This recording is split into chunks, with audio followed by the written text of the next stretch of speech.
Eccoci nell'ultima parte di Primus Inter Pares, appuntamento mercoledì, gruppo TV7, come di consueto vi ricordo, siamo in diretta sulla pagina Facebook, la tematica l'avete già capita, l'avete vista dal titolo della trasmissione e poi anche dal ragionamento che abbiamo fatto, che stiamo facendo con il Presidente dell'Ordine dei Medici di Padova e Vice Segretario Nazionale della FIMMMG, va bene?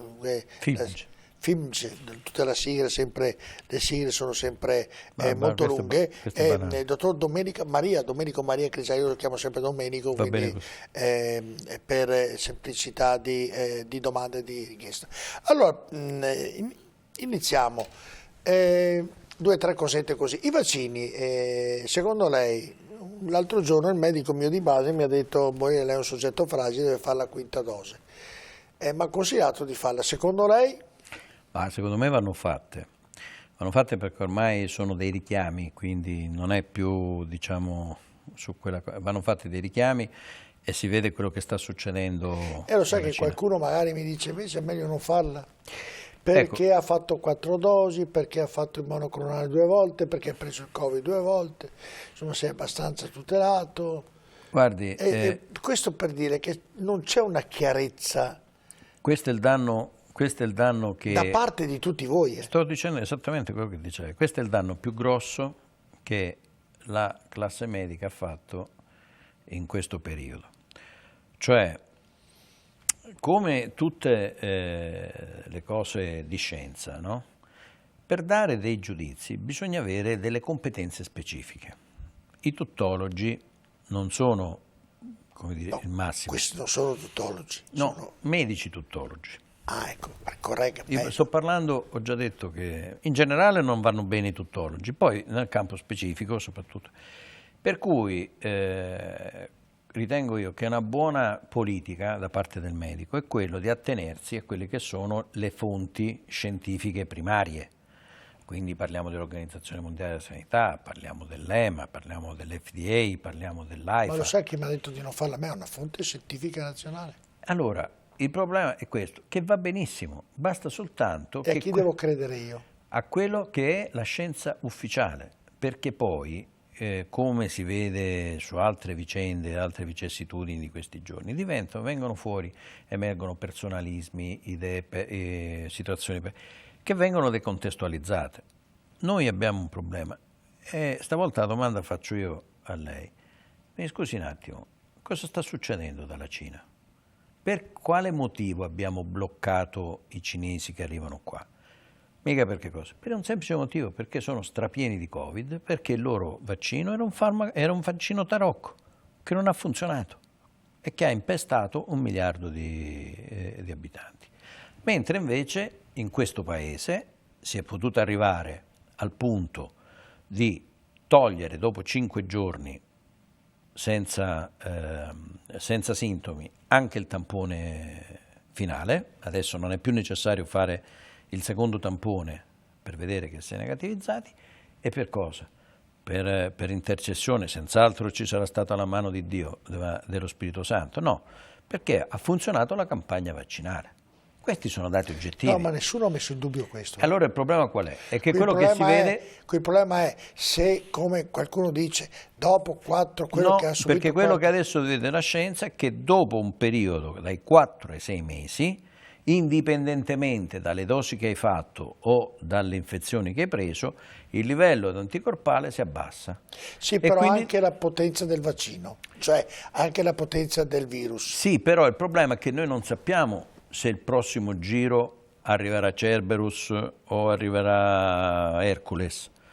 Quindi il vaccino... Ma allora perché, dottor Crisarà, nell'influenza, nel vaccino antinfluenzale, che io ho fatto anche quello da tanti anni, ogni anno viene cambiata ovviamente la materia che viene inserita, perché ovviamente prevedono che il nuovo tipo di influenza avrà un altro germe, un'altra... No, non prevedo, è una parte di quel virus che varia ogni anno e quello viene fatto in base all'epidemia, cioè all'influenza, che si sviluppa, per nostra fortuna, nei paesi australi, quindi in Australia, dato che lì l'inverno, diciamo, viene prima, loro hanno l'inverno e noi abbiamo l'estate, no? Quindi lì si sviluppa, comincia a fare, lì viene analizzato, viene aggiornato lo stesso virus, diventa quadrivalente, quindi vale per 4 tipi di virus e viene fatto. E poi arriva il quinto, che chi si è fatto il vaccino antinfluenzale, arriva un nuovo tipo di virus che fa un'influenza intestinale con dolori atroci, che ti fa star male per 5-6 giorni. Quella è un'altra roba. E io mi sono fatto il vaccino, ma arriva e lo prendo. Quella è un'altra cosa, perché il vaccino antinfluenzale è quella questo per dirle, Crisarà, quanti vaccini devo fare? Allora, guardi, sono il futuro della medicina, io sono pro vaccini, lei che è una persona assolutamente informatissima e che sa benissimo che uno dei grossi problemi mondiali è l'antibiotico resistenza. Noi abbiamo sempre meno antibiotici e sempre più batteri resistenti. Il futuro, al momento, delle cure sono i vaccini, anche per le malattie in cui ci vorrebbero gli antibiotici. Quindi il problema non è quanti vaccini. Ma finire che io quando morirò mi faccio cremare, se non dovesse essere così uno mi riapre fra 120 anni sono uguale adesso nella tomba.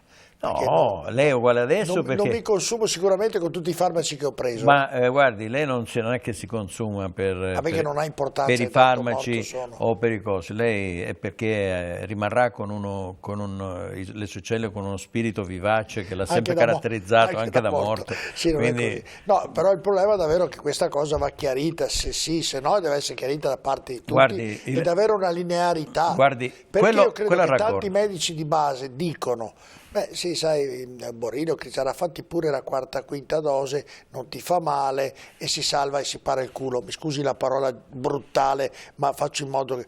Perché delle volte non serve davvero nel farla. Allora la domanda mia è: dove sta la competenza del medico di base nella scelta di inserire un vaccino oppure no, oltre a quelli che ha già inserito? Io ritengo che il medico di famiglia non usa il sistema, nella stragrande maggioranza dei casi, perché lo farebbe per cose molto più importanti di pararsi dicendo fallo senza convinzione. I medici di famiglia sono, come tutti i medici, convinti vaccinisti e l'hanno dimostrato i numeri. Sì, non quelli che si sono sottratti al vaccino. 5. Sì. In Regione Veneto esattamente 5 su 3.000 dispari, per cui voglio dire stiamo parlando del nulla impastato col niente,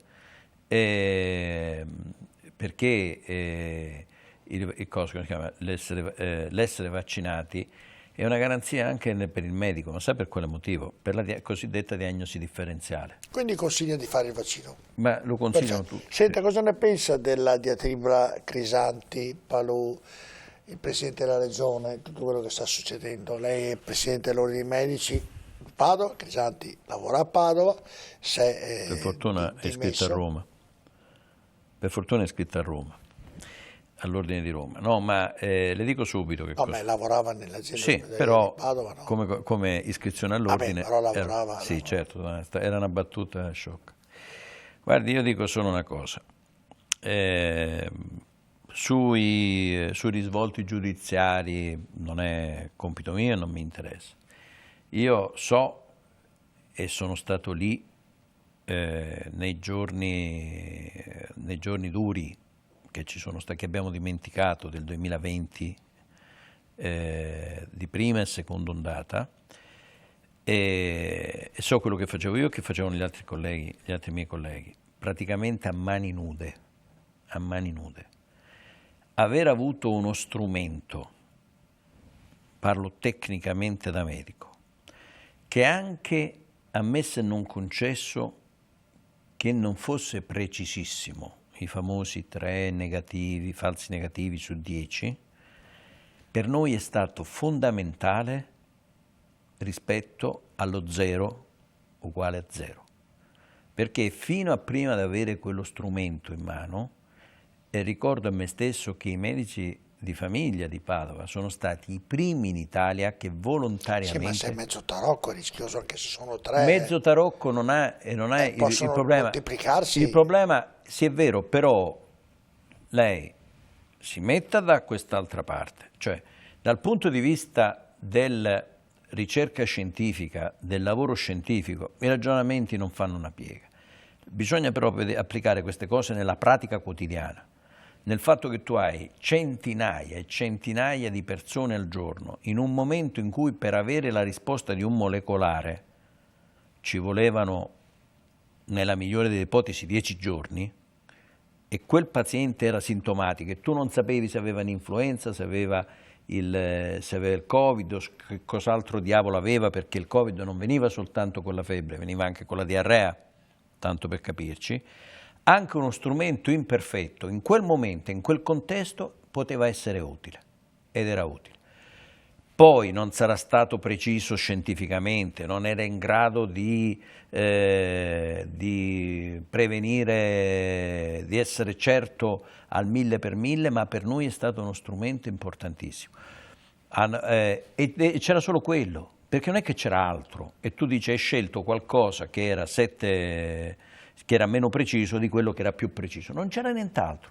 Allora il problema è questo, fermo restando, ripeto, le diatribe giudiziarie, su cui non entro e non me ne importa niente di intercettazioni e cose, io vedo quello... Beh, dire così mi sembra che stia più dalla parte del Presidente. No, dalla parte io sto dalla parte che la giustizia, io ci credo ancora nelle istituzioni come la magistratura in Italia, ha tutti gli strumenti per approvare la verità. Per cui non mi azzardo a dire c'ha ragione, certo, non è simpatico sentire certe cose, non è proprio il massimo, però dal punto di vista poi del giudizio spetta prima di tutto ai magistrati dare un giudizio. Io parlo dal mio punto di vista che di persone... non ho capito poi anche perché tra di loro è nata questo, tra virgolette, mezzo odio, quando avevano iniziato a lavorare assieme potevano entrambi fare il bene della popolazione. Perché alla fine, giustamente come ha detto lei, alla fine prevalgono i sentimenti umani comprensibili, un po' meno in queste situazioni, delle primogeniture, di chi è stato che ha avuto l'idea. Onestamente, in una situazione del genere, chi ha avuto l'idea va... Beh, è una bella idea, onestamente. È una bella idea, però il discorso è come sempre che... se c'è un'idea che ti fa salvare la vita... È una bella idea, però voglio dire... Non è che sarà da poco conto. Però voglio dire, diventa un merito collettivo. No, tutto quello che è successo... In effetti mi sembra, anzi ne sono sicuro, Zaia ha detto, ho voluto solo ed esclusivamente io chiudere quel paese. L'ho voluto sulla io, chiusura. Sulla chiusura. Certo. Sul fatto invece di Daponi l'ha voluto tu, che era una simbiosi che potevano lavorare insieme. Infatti, però alla fine... Uno per una cosa e uno per l'altra. Esatto, perché secondo me dentro quelle situazioni non vince nessuno da solo. Si vince in squadra. D'accordo. Si vince ognuno facendo le cose e ognuno prendendosi la sua parte di merito. Non c'è bisogno di prendersela tutta o, come dire, far vedere che uno è il più bravo del mondo. Perché in realtà in queste situazioni si vince però da tutti, qui poi ne è nata con le intercettazioni, delle poi, cose non simpatiche, insomma. Poi diciamo che come si dice, a furia di rimestare qualche rifiuto organico la puzza aumenta, e sarebbe stato opportuno che già da tempo si chiudesse questa diatriba, che non ha senso di esistere, perché io credo che ognuno di noi, dal piccolo ruolo che ho io di medico di famiglia, ai ruoli più alti, che sono quelli del Presidente della Regione, quelli del Direttore della microbiologia, ricordiamo, dell'Università di Padova, non dell'ultimo cosa eccetera, alla fine non aver fatto la fine della Lombardia... Insomma, ne avevamo tanti buttati anche noi. Sì, ne avevamo tanti, però... nella seconda buttata ancora di più. Sì, però il problema è che queste cose ce le dirà poi la storia tirando fuori i numeri per quali sono. Se io lo dovessi guardare dal mio punto di vista, bene, noi come medici di famiglia, forse anche grazie ai tamponi, abbiamo avuto morti tra i medici di famiglia che non si contano sulle dita di una mano, di due mani. Sì, sì. In Lombardia. Perché anche lì la sanità non era attrezzata. Capisco che non ci fossero le mascherine per milioni e milioni di cittadini, ma per la sanità... per questo se le vuole che le dico una delle cose di quei giorni, quindi pensi un po' se posso pensare ad andare a vedere se uno per telefono gli ha dato del cattivo all'altro, viceversa.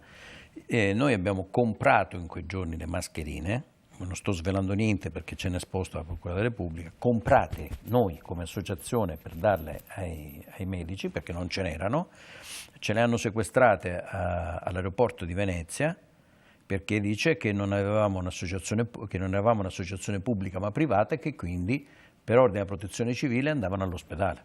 Abbiamo dovuto fare un esposto alla Procura della Repubblica per poterle riavere.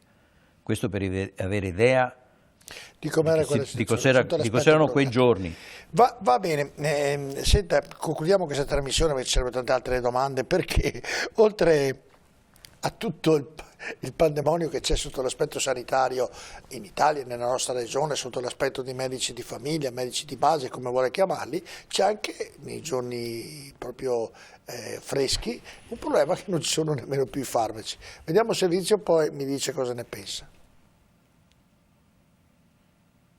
Impensabile che quanto stia accadendo a livello globale, rincari, guerra, materie prime irreperibili, possa arrivare a creare difficoltà anche in ambito sanitario. Eppure l'Europa e naturalmente l'Italia sono in forte difficoltà da qualche mese anche per la carenza di medicinali. AIFA, l'Agenzia Italiana del Farmaco, ha di recente stilato un lungo elenco di medicine irreperibili. Si tratta di 3.000 farmaci letteralmente introvabili nelle farmacie a livello nazionale. Per essere più precisi, mancano i principi attivi, componenti essenziali di molti farmaci in uso soprattutto durante la stagione invernale, che nel 2022 ha visto sopraggiungere con largo anticipo l'influenza stagionale che ha duramente colpito, cogliendo tutti impreparati. Manca l'ibuprofene, molecola utilizzata nei farmaci antidolorifici, antifebbrili, nei casi pediatrici o antinfiammatori. Mancano acetilcisteina, utile per i farmaci per le vie aeree, sciroppi, bustine, calmanti per tosse, antibiotici, fiale per aerosol,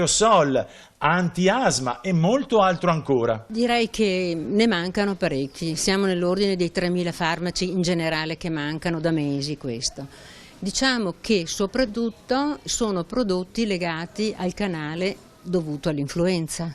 Quindi ci mancano dei prodotti tipo il Fluimucil, l'ibuprofene, secchi e tanti altri prodotti. Quindi questo è un grande problema. Per esempio il Nurofen è stato un prodotto che noi avevamo programmato di avere in quantità molto superiore alle nostre, però che abbiamo bruciato in pochi giorni perché nessuno ce l'aveva qui a Padova. Quindi capisce, diventa difficile anche seguire la cura, bisogna andare in un'altra molecola, magari l'altra molecola non è efficace come lo può essere l'ibuprofene. In questo momento l'ibuprofene di qualsiasi altra azienda non si trova. Una carenza imputabile a cosa, dottoressa? Allora diciamo mancanza di principi attivi, mancanza di prodotti per il confezionamento come può essere il vetro, la plastica, la carta, ecco questo. Io faccio solo una battuta in questo senso, sembra a un certo punto che arrivasse tutto dall'Ucraina, cosa che non è possibile che una sola nazione così possa distribuire tutti questi prodotti, quindi bisogna farsi più domande secondo me. Ci facciamo un po' più domande? Come vuole. Mi spieghi il perché? Ma intanto non è che tutto viene prodotto in Ucraina. Beh, l'ha detto che mi sembra assurdo questo. Non è chiaro questa cosa. Qui viene fatto tutto, formaggio, grana, latte, macchine, sembra che l'Ucraina sia diventato... Questo sappiamo. In questo caso ci sono dei problemi. Intanto questa... Ma coincidenza proprio adesso, che c'è la crisi economica, che c'è la guerra. E per quale motivo? Magari faccio, perché chiaramente come tutte, come molte cose che interessano soprattutto l'Occidente, diventano merce di scambio economico e quindi vanno sui mercati che pagano meglio. Tenga conto che la nostra politica, anche qua, la nostra politica sul farmaco, è stata una politica fatta dall'AIFA, una politica che ha molto ristretto come dire, le capacità di guadagno delle aziende farmaceutiche, che chiaramente vanno su altri mercati, anche europei, che sono più convenienti. Ovviamente. Che mi pare banale. In più c'è il fenomeno dell'aggiotaggio, perché noi abbiamo i cosi, come si chiama, i cassetti in casa strapieni di medicine e qua ci sono due responsabili. Io parlo solo di quelli di casa mia. Da una parte medici che magari non stanno proprio attentissimi nelle prescrizioni e dall'altra parte qualcuno che li dà senza prescrizione medica e quindi questa facilità di poter avere farmaci. Certo. E qua però c'è un altro pericolo, perché sempre nella questione, e qua entriamo in un altro capitolo che è quella dell'autonomia regionale.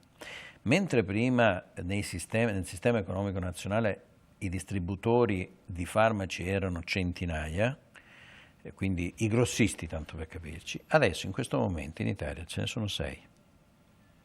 Secondo lei, su un'autonomia differenziata, questi 6 distributori... Sono pochi. No, in caso di crisi, dove porteranno i farmaci?